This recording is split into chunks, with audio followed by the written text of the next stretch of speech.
ফটকের। যেমন আমার বিকাশে ভাই যেই টাকা আছে, বাটপার গো কইতে পারলে আমার টাকা নিতে। প্রতারকের ঝাড়ি ঝুড়ি সবই আমি বুঝি, পিন ওটিপি গোপন রাখলে ব্যাপারটা একদম সুজি। আমি পুরা সতর্কতায় থাকি সাবধানে, বিকাশের টাকা রাখি এখন ফুরফুরা মনে।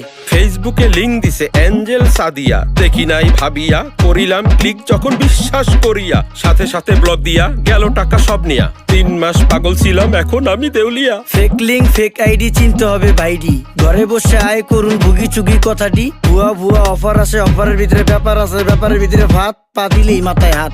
বিশ্বাস করার আগে কইরা লইয়েন যাচাই, বুঝা নিয়েন ব্যাপারটা মিছা নাকি হাসাই। অভিনন্দন স্যার, আপনি লাকি উইনার হিসাবে 10 লক্ষ টাকা জিতেছেন। মাত্র 10,000 টাকা দিয়ে রেজিস্ট্রেশন করলেই পাচ্ছেন 10 লক্ষ টাকা। কি কইতাছে কাকা? টাকা কি গাছে ধরে, যাকে দিলে এমনি পরে? কথা তো একের কোন, কোম্পানির দোষ কি কোন? প্রতারিত হওয়ার আগেই হইতে হবে সচেতন। অনলাইনে নিজের টাকা করতে হইলে কি